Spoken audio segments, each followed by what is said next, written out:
அனைவருக்கும் வணக்கம் நண்பர்களே. நம்முடைய சேனல்ல ஒரு புறம் டிஎன்பிஎஸ்சி குரூப் 4 ப்ரிப்பரேஷன் பார்த்துக்கிட்டு இருக்கோம். மறுபுறம் ஆசிரியர் தகுதி தேர்வுக்கான பாட குறிப்புகளை தயார் பண்ணி தனி பிளேலிஸ்ட் கிரியேட் பண்ணி வச்சிருக்கோம்.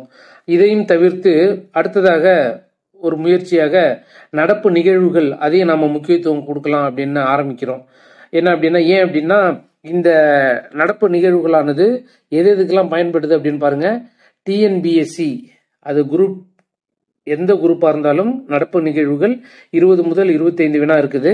அதுபோல் பிஜிடிஆர்பிக்கும் நமக்கு நடப்பு நிகழ்வுகள் தேவைப்படுது. தமிழ்நாடு சீருடை பணியாளர் தேர்வாணையத்துக்கும் தேவைப்படுது. இது நம்ம ஸ்டேட் கவர்மெண்டுடைய தேர்வு.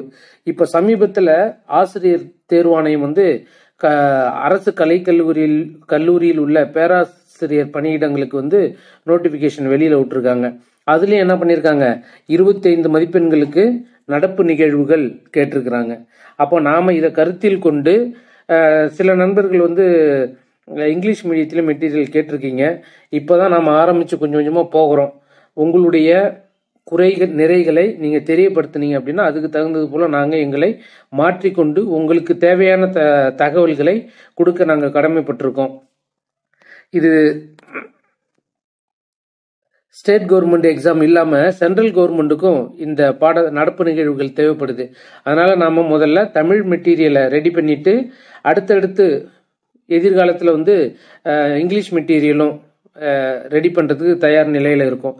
இப்போது நாம் என்ன பண்ணியிருக்கோம் அப்படின்னா 2023 ஜனவரியிலேருந்து ஆரம்பிச்சிருக்கோம். கண்டிப்பாக 2022லேயும் கொஞ்சம் பார்க்கறதுக்கான சூழ்நிலை வரும். ஏன் அப்படின்னா டிஎன்பிஎஸ்சி குரூப் 4 கண்டிப்பாக நமக்கு அதுலேயும் கொஞ்சம் வினாக்கள் வருவதற்கான வாய்ப்புகள் இருக்குது. அதனால் நம்ம இந்த இதிலேருந்து ஆரம்பிச்சுட்டு தேவைப்பட்டுச்சுன்னா இதற்கு முந்தின உள்ள மாதங்களையும் நம்ம பார்க்கலாம். அப்போ 2023 ஜனவரியிலிருந்து நாம் ஒவ்வொரு மந்த்தாக பார்த்துட்டு கரண்ட் டேட்டுக்கு வந்துடலாம். இப்போ முதல்ல நம்ம இதையும் நண்பர்கள் என்ன சொல்லியிருப்பாங்க அப்படின்னா, எங்களுக்கு வினா வடிவில் கொடுங்க அப்படின்னு சொல்லியிருப்பாங்க. உங்களுடைய கேள்வி புரியுது. என்ன அப்படின்னா, முதல்ல நம்ம மெட்டீரியலை படிச்சுட்டு தான் வினாவுக்குள்ளே போகணும். எல்லாருமே தமிழ் மெட்டீரியலில் என்ன கேட்டாங்க, வினா வடிவில் கொடுங்க அப்படின்ட்டு. எடுத்த உடனே நம்ம வினா வடிவில் படிக்கிறது அவ்வளோ சிறந்தது இல்லை அப்படின்னு நாங்கள் நினைக்கிறோம். அதனால் பாட குறிப்புகளை படிங்க. அதை ஒரு டைம் படித்து முடிச்சதுக்கு பிறகு வினா வடிவில் நம்ம போகிறது நல்லது. அதனால் முதல்ல நம்ம மெட்டீரியலை பாட குறிப்புகளை கொடுக்குறோம். அடுத்த தேவைப்படும் நண்பர்கள் நம்மளுடைய அந்த கரண்ட் அஃபேர்ஸை மட்டும் என்ன பண்ணியிருக்கோம் அப்படின்னா நம்மளுடைய வாட்ஸ்அப் குரூப்லேயும் டெலிகிராம் குரூப்லேயும் நம்ம போஸ்ட் பண்ணுறோம். இப்போ இது கிட்டத்தட்ட 80 பக்கங்கள் இந்த மெட்டீரியல் இருக்குது. ஜனவரி மாதம் ஃபுல்லாக இருக்கிறது. இதில் 3 பிரிவாக நம்ம பார்க்கலாம். என்ன அப்படின்னா, வீடியோ 20 நிமிடங்களுக்கு மேல் மிகாமல் இருக்கும்போது ஒரு பகுதியாக பிரிச்சுட்டு அடுத்தடுத்த 2 பகுதியில் 3 பகுதியாக பார்க்கலாம். இப்போ இன்று நாம் ஆரம்பிக்கக்கூடியது நடப்பு நிகழ்வுகள் 2023 ஜனவரி. நம்ம டேட் வைஸாக பார்க்குறோம். எப்படி நமக்கு வசதியாக இருக்கோ அதுக்கு தகுந்த போல் அடுத்தடுத்த காணொலிகளில் நம்ம கரெக்ட் பண்ணிக்கலாம். ஜனவரி 1 மற்றும் 2 ஆகிய தேதிகளில் நடந்த நிகழ்வுகளை பார்க்குறோம். முதல்ல தமிழக செய்திகள். ஜனவரி 1ஆம் தேதி என்ன பண்ணியிருப்பாங்கன்னா, மதுரை, ராமேஸ்வரம், திருவண்ணாமலை ஆகிய 3 கோயில்களில் நாள் முழுவதும் அன்னதானம் வழங்கும் திட்டத்தை தமிழக அரசு விரிவுபடுத்தியிருப்பாங்க. எங்கன்னா மதுரை மீனாட்சி அம்மன் கோவில், ராமேஸ்வரத்தில் உள்ள கோயில், திருவண்ணாமலையில் உள்ள 3 கோயில்களிலும் அன்னதானம் வழங்கும் திட்டத்தை தமிழக அரசு அறிமுகப்படுத்தியது. நிறைய பேர் என்ன சொல்கிறாங்க அப்படின்னா, வீடியோவுக்கு எக்ஸ்பிளனேஷன் கொஞ்சம் கொடுங்க அப்படின்னு சொல்கிறாங்க. எக்ஸ்பிளனேஷன் தேவையான வீடியோவுக்கு கொடுக்கலாம். இதெல்லாம் ஜஸ்ட் இன்ஃபர்மேஷன், ஒவ்வொன்றும் ஒரு இன்ஃபர்மேஷன். அதனால ஜஸ்ட் நம்ம படிச்சுட்டு போனாலே போதும் அப்படிங்கிறதுக்காக தான் நான் சொல்கிறேன். நம்முடைய ஸ்டடி சென்டரில் இருக்கக்கூடிய மாணவர்களுக்கு நான் சொல்கிறது என்ன அப்படின்னா, தமிழ் பாடக்குறிப்புகளை யாரும் நான் படிக்க சொல்கிறது கிடையாது. போடுற வீடியோவை ஹெட்ஃபோன் வச்சுட்டு வீட்டில் குளிக்கும்போது, சாப்பிடும்பொழுது, தூங்கும்பொழுது எஃப்எம்ல போட்டுட்டு கேட்டுக்கிட்டு இருக்க சொல்லியிருக்கோம். இது தமிழையும் கரண்ட் அஃபேர்ஸையும் கேட்கணும். மற்றபடி அடுத்தது என்ன பண்ணணும், ஆப்டிடியூடையும் அறிவியலையும் படிக்கணும் அப்படின்னு சொல்லியிருக்கோம். அப்படிதான் நம்ம போயிட்டு இருக்கிறோம். அதனால விளக்கங்கள் அதிகமாக கொடுத்து நேரத்தை வீணாக்க நம்ம விரும்பலை. இருந்தாலும் சில நண்பர்கள் நம்முடைய இதில் உங்களுடைய விளக்கம் தெளிவானதாக இல்லை, போதுமானதாக இல்லை, ரொம்ப விளக்கமாக சொல்லுங்கன்னு சொல்கிறீங்க. பட் நம்மளுடைய நோக்கம் நிறைய பேசி நேரத்தை வீணாக்கிறது இல்லை. இது தகவல், ஒவ்வொரு தகவலும் ஒரு மதிப்பெண். அந்த அளவுக்கு மட்டும் நம்ம பேசினா போதும் அப்படின்னு நினைக்கிறோம். இல்லை தெளிவாக விளக்கங்கள் கொடுத்து தான் ஆகணும் அப்படின்னு கேட்டிங்கன்னா கண்டிப்பாக அதுக்கு விளக்கங்களும் கொடுக்கலாம். தமிழக அரசு ஊழியர்களுக்கு 4% அகவிலைப்படி உயர்த்தி தமிழக அரசு உத்தரவு. இதுக்கு முன்னாடி எவ்வளவு இருந்துச்சுன்னா 34% இருந்த அகவிலைப்படி இப்பொழுது 4% உயர்த்திருந்தால இப்ப எவ்வளவு இருக்கு, 38% இருக்குது. அடுத்ததாக தமிழக அரசு நல்வாழ்வுத்துறை மா சுப்பிரமணியம் அமைச்சர் என்ன பண்ணியிருப்பாங்க அப்படின்னா நலம் 365 அப்படிங்கிற ஒரு யூடியூப் சேனலை ஆரம்பிச்சிருக்காங்க. எதுக்கு அப்படின்னா இந்த நல்வாழ்வுத்துறை மக்கள் நலன் கருதி ஆரம்பிச்சிருப்பாங்க. இஸ்ரோ ஆராய்ச்சி நிறுவனம் தயாரித்த இருவழி தகவல் பரிமாற்ற கருவியை விசை படகுகளில் பொருத்தும் திட்டத்தினை தமிழக முதல்வர் தொடங்கி வைத்தார். தமிழக போக்குவரத்து சார்பில் அரசு பணிமனைகள் இல்லாத இடத்திற்கு நடமாடும் பணிமனைகள் மொபைல் ஒர்க் ஷாப் தொடங்கப்பட்டுள்ளது. ஏற்கனவே பணிமனைகள் தமிழகத்தில் ஒரு 6 இருக்கிறதா நினைக்கிறேன். இப்போ அது பர்மனண்டா இருக்குது. ஆனால் கால சூழ்நிலைக்கு ஏற்ப இப்போ என்ன பண்ணியிருக்காங்க, அது பர்மனண்டா பண்ண முடியாதுங்கிறதுக்காக மொபைல் ஒர்க் ஷாப் ஆரம்பிச்சிருக்கிறாங்க பணிமனையை. எங்கெங்க அப்படின்னா மதுரை, திண்டுக்கல், தருமபுரி, காஞ்சிபுரம், வேலூர், சேலம் மற்றும் திருநெல்வேலி ஆகிய இடங்கள்லாம் என்ன பண்ணியிருக்காங்க 1,02,48,000 ரூபாய் மதிப்பீட்டில் 7 அரசு நடமாடும் பணிமனைகள் தொடங்கப்பட்டுள்ளன. அடுத்ததாக நட்சத்திர திருவிழா எங்க நடந்துச்சு அப்படின்னா தமிழ்நாடு வானியல் மற்றும் அறிவியல் கழகம் சார்பில் வரும் 2023 ஜனவரி முதல் 9ஆம் தேதி வரை 3 நாட்களுக்கு நட்சத்திர திருவிழா வானியல் நிகழ்ச்சி நடைபெறும் அப்படின்னு சொல்லியிருக்காங்க. எங்க நடக்குது அப்படின்னு சொல்லியிருக்கோம்,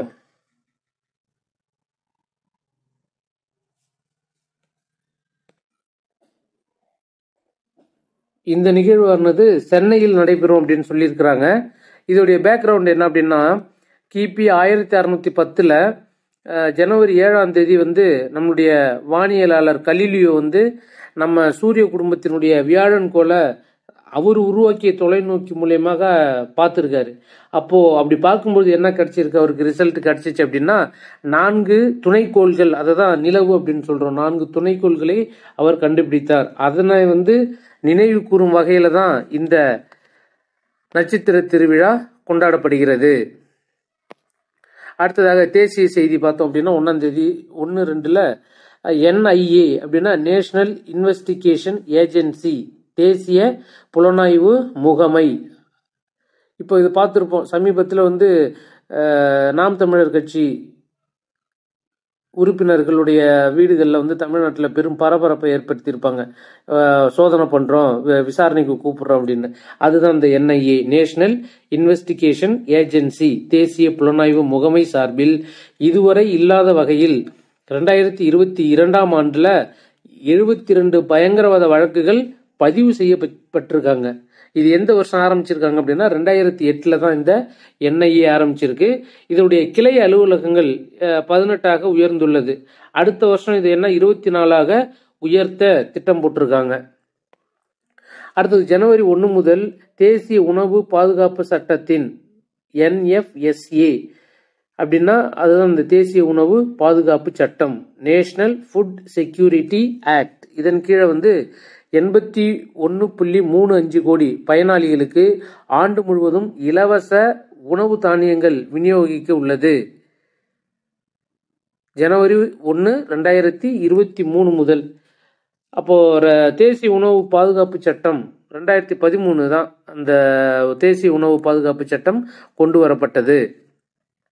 அடுத்ததாக இந்திய தேசிய அறிவியல் மாநாடு 108வது இந்திய தேசிய அறிவியல் மாநாட்டை இந்திய அறிவியல் காங்கிரஸ் சங்கம் ஜனவரி 3 to 7 வரைக்கும் ராஷ்டிரசந்த் துகாடோஜி மகாராஜ் அப்படிங்கிறவர் மகாராஷ்டிரா மாநிலம் நாக்பூர் பல்கலைக்கழகத்தில் நடத்த உள்ளது. 107வது இந்திய அறிவியல் காங்கிரஸ் மாநாடு 2022 பெங்களூர்ல நடந்துச்சு. இப்போ நடக்கிறது 108வது மாநாடு. இது எங்க நடக்குதுன்னு சொல்றோம், மகாராஷ்டிரா மாநிலம் நாக்பூர் பல்கலைக்கழகத்தில் நடக்குது. இதோடைய கருப்பொருள் என்ன அப்படின்னா, பெண்கள் அதிகாரமளிப்புடன் நிலையான வளர்ச்சிக்கான அறிவியல் மற்றும் தொழில்நுட்பம் தான் இதனுடைய கருப்பொருள், தீம். பெண்களின் முன்னேற்றத்துடன் அறிவியல் மற்றும் தொழில்நுட்பத்தின் வளர்ச்சி என்ற தலைப்பில் பிரதமர் உரையாற்றினார். இந்த மாநாடு 1914ஆம் ஆண்டிலிருந்து நடைபெற்று வருது அப்படின்னு சொல்றாங்க. 2021 இந்தியாவில் நிகழ்ந்த சாலை விபத்துகள் அறிக்கையில் கைபேசி பயன்படுத்தி வாகனம் ஓட்டுபவர்கள் 1040 பேர் பலி என மத்திய அரசு அறிவிப்பு. வாகனம் ஓட்டியதால் 1040 பேர் பலி என மத்திய அரசு அறிவிப்பு. அடுத்தது, ஒடிசா மாநிலத்தின் பர்காவில் உலகின் மிகப்பெரிய திறந்தவெளி நிகழ்ச்சியான தனு யாத்திரை நடைபெறுகிறது. அடுத்தது, நீருக்கடியில் மெட்ரோ ரயில் எங்க கொண்டுகிட்டு வராங்க? இந்தியாவின் முதல் நீருக்கடியில் மெட்ரோ ரயில் கொல்கத்தாவில் தொடங்க உள்ளது. இந்தியாவின் முதல் நீருக்கடியில் மெட்ரோ சேவையான கிழக்கு மேற்கு மெட்ரோ காரிடார் திட்டம் டிசம்பர் 2023க்குள்ள நிறைவேறையும் அப்படின்னு எதிர்பார்க்குறாங்க. மெட்ரோ பாதையானது சால்ட் லேக் மற்றும் ஹவுராவை கல்கத்தா வழியாக ஹூக்ளி ஆற்றின் கீழே ஒரு நீட்டிப்புடன் இணைக்கும். கொல்கத்தா மெட்ரோ ரயில் நிறுவனம் இத்திட்டத்தை செயல்படுத்தி வருகிறது. இந்தியாவின் முதல் மெட்ரோ ரயில் அமைப்பு 1984இல் கொல்கத்தாவில் டம்டம் முதல் டோலிகஞ்ச் வரை தொடங்கப்பட்டது. அப்போ இந்தியாவின் முதல் மெட்ரோ ரயில் திட்டமும் கொல்கத்தாவில் தான் ஆரம்பிச்சிருக்காங்க. இப்போ ஆரம்பிச்சது என்ன? நீருக்கடியில் முதல் நீருக்கடியில் மெட்ரோவும் எங்கே தான் ஆரம்பிக்கிறாங்க? கொல்கத்தாவில் தான் ஆரம்பிக்கிறாங்க. அடுத்தது, உட்கர்ஷ் 2.0. ஆர்பிஐ நம்மளுடைய இந்திய பேங்குகளில் முதன்மை தலைமை வங்கி எது அப்படின்னா இந்த RBI, Reserve Bank of India. December 30 2022 அன்னைக்கு உட்கர்ஷ் 2.0 எனப்படும் ஒழுங்குமுறை மற்றும் மேற்பார்வை வழிமுறைகளை வலுப்படுத்துவதற்கான ஆர்பிஐயின் நடுத்தர கால உத்தியின் 2வது கட்டத்தை அறிமுகப்படுத்தியது. 2019 22ஆம் காலகட்டத்தை உள்ளடக்கிய முதலாவது உத்தி கட்டமைப்பு உத்தர்கஷ் 2022 2019 தான் தொடங்கப்பட்டது. கலசா பந்தூரி திட்டம் அப்படின்னா அது எங்க ஆரம்பிச்சதுன்னு பார்க்குறோம். கர்நாடகாவில் கலசா பந்தூரி அப்படிங்கிற திட்டத்திற்கு மத்திய அரசு ஒப்புதல். இது மகாதேவ் படுகையில் இருந்து மாலா பிரபா நதி படுகைக்கு தண்ணீரை திருப்புவதற்காக வடிவமைக்கப்பட்ட ஒரு அணை தான் இந்த கலசா பந்தூரி திட்டம். கர்நாடகாவில் மகாதேவ் படுகையில் இருந்து மாலா பிரபா நதி படுகைக்கு தண்ணீரை திருப்புவதற்கான நடவடிக்கை தான் இது. வறட்சியால் பாதிக்கப்பட்டுள்ள வடக்கு கர்நாடகாவில் உள்ள 13 நகரங்களுக்கு குடிநீர் வசதியை ஏற்படுத்துவதே இந்த திட்டத்தின் நோக்கம். இந்த பகுதியில் தார்வாட், பெலகாவி, பாகல்கோட் மற்றும் கடக் ஆகியவை அடங்கும். இப்பகுதியில் இணைந்து ராஜஸ்தானுக்கு அடுத்தபடியாக நாட்டின் 2வது வறண்ட பகுதி இதுதான் அப்படின்னு சொல்றாங்க. இப்போ ராஜஸ்தான் தான் இந்தியாவில் மிக வறண்ட பகுதின்னு சொல்றோம். ஏன் அப்படின்னா, குறிப்பா சொல்லணும் அப்படின்னா தார் பாலைவனம் அங்கதான் இருக்கும் ராஜஸ்தான்ல. அப்போ இது ராஜஸ்தான் தான் இந்தியாவினுடைய மிக வறண்ட பகுதின்னு சொல்றோம். அதை விட்டுட்டு 2வதாக எது வறண்ட பகுதி அப்படின்னு சொல்றாங்கன்னா இதுதான் சொல்றாங்க. 2வது வறண்ட பகுதி தான் இந்த தார்வாட், பெலகாவி, பாகல்கோட் மற்றும் கடக்.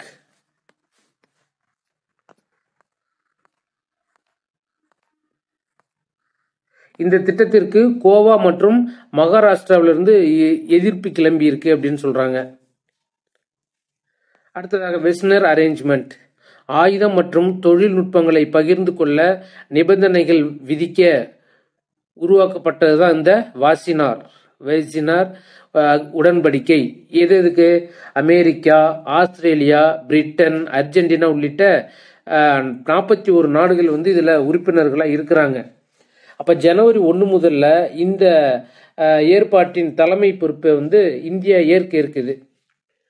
இந்த ஒரு வருஷத்துக்கு ஜனவரி 1, 2023 இருந்து அடுத்த வருஷம் வரைக்கும் ஒரு வருஷத்துக்கு வந்து இந்தியா தலைவர் பதவியை வகிக்கும். 42 உறுப்பினர்களை கொண்ட வாசினார் அக்ரிமெண்ட் என்பது ஒரு தன்னார்வ ஏற்றுமதி கட்டுப்பாட்டு ஆட்சியாகும்.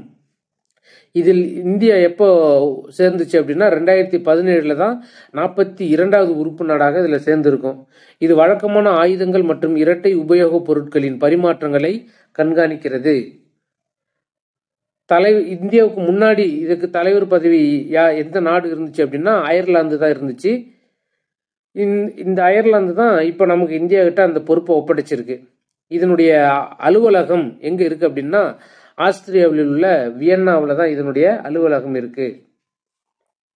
அடுத்தது புதிய ஒருங்கிணைந்த உணவு பாதுகாப்பு திட்டம். பிரதமர் தலைமையிலான அமைச்சரவை அந்தோதயா ஆன் யோஜனா, அதுதான் AAY. அடுத்தடுத்த காணொலி நம்ம மத்திய அரசின் திட்டங்கள், மாநில அரசின் திட்டங்களை பற்றி விரிவா பார்க்கலாம். அது வரைக்கும் நமக்கு சந்தேகமாக தான் இருக்கும். என்ன அப்படின்னா அந்தோதயா ஆன் யோஜனா அப்படிங்கிறது என்ன திட்டம் அப்படிங்கிறத விரிவாக அதில் பார்க்கலாம். அப்போ AAY இந்த திட்டமும் முதன்மை குடும்ப பயனாளிகளுக்கு இலவச உணவு தானியங்களை வழங்குவதற்கான புதிய ஒருங்கிணைந்த உணவு பாதுகாப்பு திட்டத்திற்கு ஒப்புதல் அளித்துள்ளது. இது ஜனவரி 1, 2023 முதல் செயல்படுத்தப்பட்டது. இந்த திட்டத்திற்கு பிரதான் மந்திரி கரீப் கல்யாண் ஆன் யோஜனா என்று பெயரிடப்பட்டுள்ளது. அடுத்ததாக ருஷிகொண்டா கடற்கரை இல்லைன்னா ஆர்கே கடற்கரை அப்படின்னு சொல்றாங்க. ருஷிகொண்டா அதை தான் ஆர்கே கடற்கரை அப்படின்னு சொல்றாங்க. இது எங்க இருக்கு அப்படின்னா ஆந்திராவில் இருக்கு. இங்க என்ன ப்ராப்ளம்? இஸ்ரோ தேசிய புவி அறிவியல் மையம் மற்றும் ஆந்திர பல்கலைக்கழகம் ஆகியவை நீலக்கொடி சான்றளிக்கப்பட்ட ருஷிகொண்டா கடற்கரை பார்வையாளர்களுக்கு ஆபத்தானவை அப்படிங்கிற ஒரு முடிவை அறிவிச்சிருக்கிறாங்க. இந்த கடற்கரையானது ஒரு ஆபத்தான கடற்கரை அப்படின்னு சொல்லியிருக்கிறாங்க. யார் யார் அப்படின்னா இஸ்ரோ, தேசிய புவி அறிவியல் மையம் மற்றும் ஆந்திரா பல்கலைக்கழகம், இவங்க எல்லாமே சேர்ந்து. அடுத்ததாக உலக செய்தி பார்த்தோம் அப்படின்னா ஐநா தடையை மீறி 3 ஏவுகணைகளை ஏவி வடகொரியா சோதனை. குரேஷியா ஐரோப்பிய ஒன்றியத்தின் பொது நாணயமான யூரோவை ஏற்றுக்கொண்டது. 2023 ஜனவரி 1 ஐரோப்பாவின் விசா இல்லாத பயண பகுதியான ஷெங்கன் பகுதியில் சேர்ந்தது. இதன் மூலம் குரேஷியா ஐரோப்பிய ஒன்றியத்தின் முழுமையாக ஒருங்கிணைக்கப்பட்ட உறுப்பினரானது அப்படின்னு சொல்றாங்க. அடுத்ததாக சர்வதேச திணை ஆண்டு தேர்வில் எதிர்பார்க்கக்கூடிய ஒரு வினா ஆனது. சர்வதேச திணை ஆண்டு 2023 சொல்றாங்க. இதுல ஜனவரி 1 இருந்தே ஆரம்பிக்குது. இதுக்கு பெரிய ஒத்துழைப்பு தர்றது எது அப்படின்னா இந்தியா தான் சொல்லியிருக்காங்க. சர்வதேச திணை ஆண்டு எந்த வருஷம் அப்படின்னா 2023 ஆண்டு. அடுத்தது 54 ஸ்டார்லிங் V2.0. இது என்ன அப்படின்னா ஸ்பேஸ் எக்ஸ் முதல் 54 ஸ்டார்லிங் V2.0 செயற்கைக்கோள்களை விண்வெளியில் செலுத்தியது. ஸ்பேஸ் எஸ் அப்படிங்கிறது ஒரு நிறுவனம். இது என்ன பண்ணியிருக்குது, 54 ஸ்டார்லிங் V2.0 அப்படிங்கிற செயற்கைக்கோளை விண்ணில் செலுத்தி இருக்கு. இது ஸ்பேஸ் எக்ஸ் பால்கன் 9 ஏவுகணை மூலம் ஏவப்பட்டது. செயற்கைக்கோள்கள் குறைந்த புவி சுற்றுப்பாதையில் செலுத்தப்பட்டன. ஸ்பேஸ் எக்ஸ் ஃபால்கன் 9 ஆனது 28 டிசம்பர் 2022 அன்று அறிமுகப்படுத்தப்பட்டது. ஸ்டார்லிங் செயற்கைக்கோள்கள் உலகின் பல்வேறு பகுதிகளில் இணையத்தை வழங்குவதை நோக்கமாக கொண்டு அனுப்பப்பட்டிருக்கு அப்படின்னு சொல்றாங்க. அடுத்ததாக ஜனவரி 2 என்ன சொல்றாங்கன்னா உலக உள்முக சிந்தனை தினம்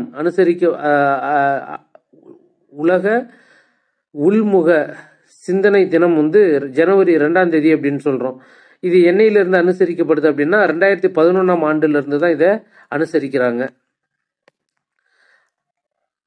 இது யாரால் உருவாக்கப்பட்டது அப்படின்னா உளவியலாளர், சைக்காலஜிஸ்டும் எழுத்தாளருமான ஃபெலிசிடாஸ் ஹெனே அப்படிங்கிறவரால் தான் இந்த தினம் உருவாக்கப்பட்டது. உலக குடும்ப தினம் அப்படின்னு எதை சொல்றோம் அப்படின்னா ஜனவரி 1ஆம் தேதி தான் உலக குடும்ப தினம் அப்படின்னு சொல்றோம். ஜனவரி 2 அப்படிங்கிறது அதுதான் இந்த தினம் இப்போ பார்த்தது உலக உள்முக சிந்தனை தினம் ஜனவரி 2. அப்போ ஜனவரி 1, 2 முடிச்சிட்டோம். அடுத்ததாக ஜனவரி 3 பார்க்குறோம். காலநிலை மாற்றத்தை எதிர்கொள்ள 1000 கோடி நிதி திரட்டும் முயற்சி தமிழக அரசால் தொடங்கப்பட்டுள்ளது. சாலை விதிகளை மீறும் விபரங்களை பதிவு செய்ய மாநகர ரோந்து போலீசாருக்கு இபிட் என்ற செயலி சேலத்தில் அறிமுகம் செய்துள்ளனர். இந்த இபிட் ரோந்து பட்டியலில் 1100 இடங்கள் இடம்பெற்றுள்ளன. அந்த ஆப்பில் 1100 இடங்கள் செட் பண்ணியிருக்காங்க அப்படின்னு சொல்றாங்க. அடுத்ததாக ஜிஎஸ்டி டிசம்பர் மாதத்திற்கான சரக்கு மற்றும் சேவை வரி வசூல் ரூபாய் 1.49 லட்சம் கோடியாக இருந்தது. எப்போ? டிசம்பர்ல. இது போன வருஷம் கம்பேர் பண்ணும்போது 15% அதிகம். எப்போ எந்த டிசம்பர்னா 2022 டிசம்பர் 15% இருந்திருக்கு. போன வருஷம் கம்பேர் பண்ணும்போது இப்போ 2021 15% அதிகம். நவம்பரில் வசூல் கிட்டத்தட்ட 1.46 லட்சம் கோடியாக இருந்தது. இது முந்தைய ஆண்டை விட 11% அதிகம். ஏப்ரல்ல வசூல் சாதனையாக 68 லட்சம் கோடியாக எட்டியது. இரண்டாவது அதிகபட்ச வசூல் அக்டோபரில் தான் 1.52 லட்சம் கோடியாக இருந்திருக்கு. காபி வாரியத்தின் கூற்றுப்படி ஆசியாவின் 3வது பெரிய உற்பத்தியாளர் மற்றும் ஏற்றுமதியாளரான இந்தியாவிலிருந்து காஃபி ஏற்றுமதி 66% உயர்ந்தது. 2022 இது 4 லட்சம் டன்னாக உயர்ந்துள்ளது. 2021 இது 93 லட்சம் டன்னாக இருந்துச்சு.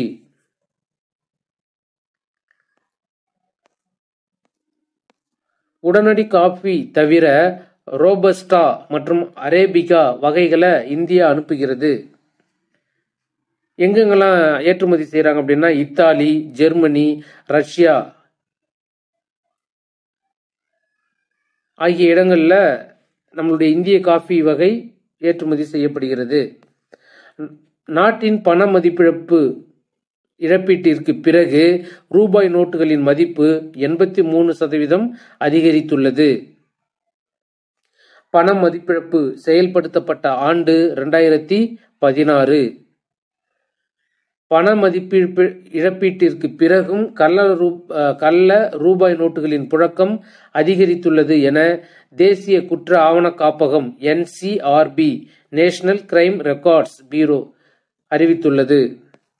2016 பண மதிப்பு இழப்பிற்கு பிறகு 245.33 கோடி மதிப்பிலான கள்ள நோட்டுகள்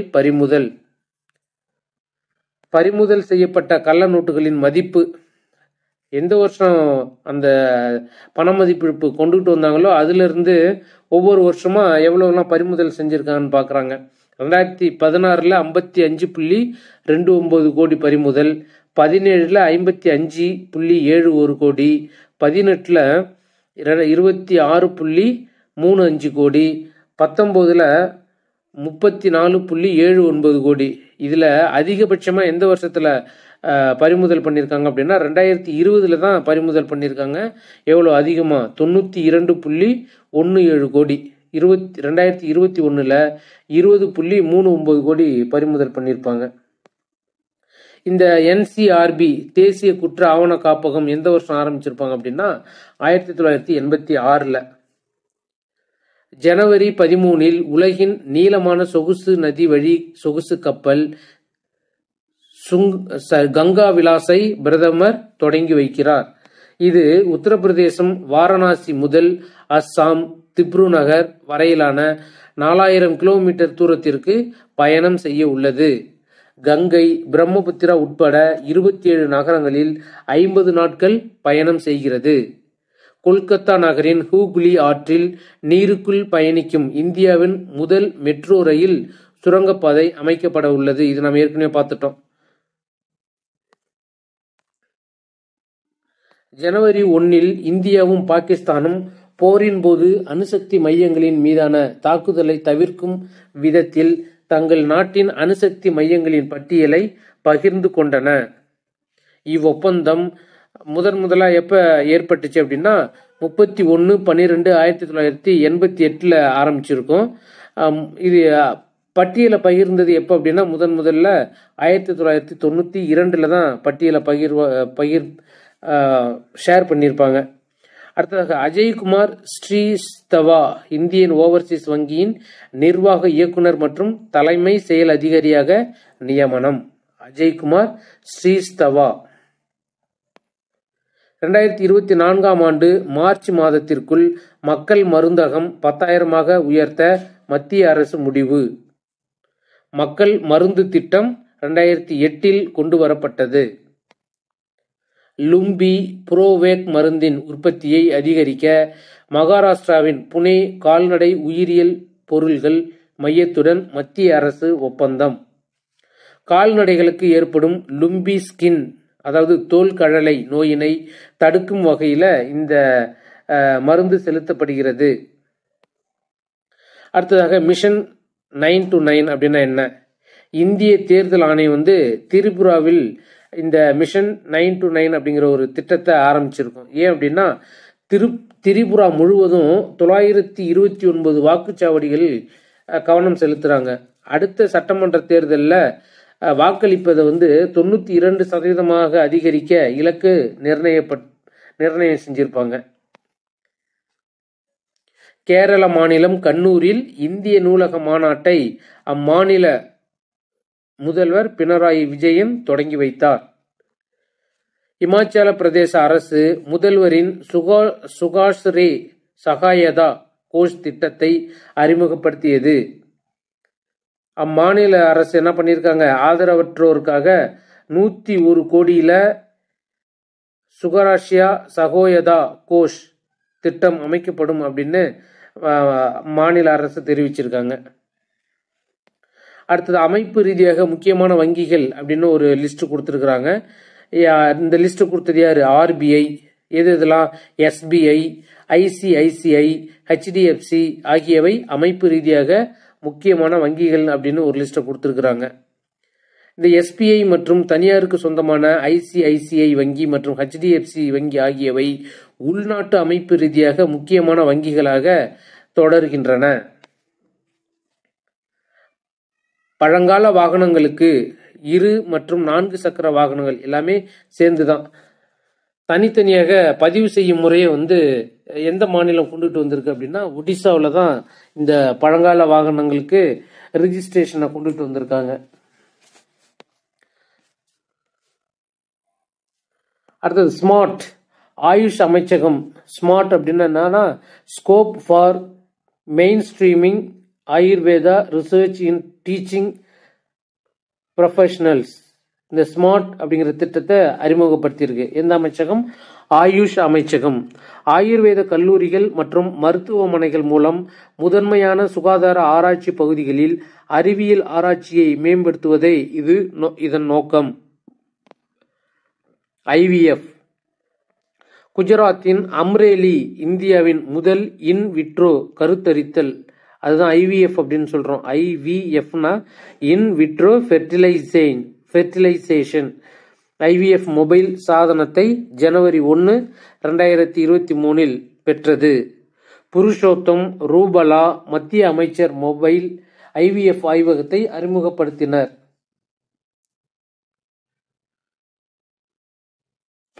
ஐவிஎஃப் என்பது கருவுறுதல் மற்றும் குழந்தை கருத்தரிப்புக்கு உதவும் ஒரு சிக்கலான செயல்பாடு அப்படின்னு சொல்றாங்க. இது ஒரு அதிநவீன இனப்பெருக்க நுட்பம். இது சிறந்த பெண் கிருமிகளை விரைவான வேகத்தில் பெருக்க விலங்குகளில் பயன்படுத்தப்படுகிறது. 2023 ஆண்டை சர்வதேச சிறுதானிய ஆண்டாக ஐநா அறிவிப்பு. ஏற்கனவே 2018 தேசிய சிறுதானிய ஆண்டாக இந்தியா கடைபிடிச்சிருக்கும் 2018. இஸ்ரேல் நாட்டின் பிரதமராக பெஞ்சமின் நெதன்யாகு 6வது முறையாக பொறுப்பேற்பு. BCCI 2022ஆம் ஆண்டுக்கான சிறந்த வீரர்களுக்கான பட்டியலை வெளியிட்டிருக்காங்க. T20 போட்டியை பார்க்கும் அப்படின்னா சிறந்த பேட்ஸ்மேன் வந்து சூரியகுமார் யாதவ், சிறந்த பவுலர் புவனேஷ்குமார். ஒரு நாள் போட்டியில் சிறந்த பேட்ஸ்மேன் ஸ்ரேயஸ் ஐயர், சிறந்த பவுலர் வந்து முகமது சிராஜ். டெஸ்ட் போட்டியில் சிறந்த பேட்ஸ்மேன் ரிஷப் பந்த், சிறந்த பவுலர் பும்ரா. இப்போ இது வரைக்கும் நம்ம 3ஆம் தேதி வரைக்கும் நம்ம பார்த்துருந்தோம். அடுத்ததாக அடுத்த காணொலியில் வந்து நம்ம 4ஆம் தேதியிலிருந்து பார்க்கலாம். நன்றி, வணக்கம்.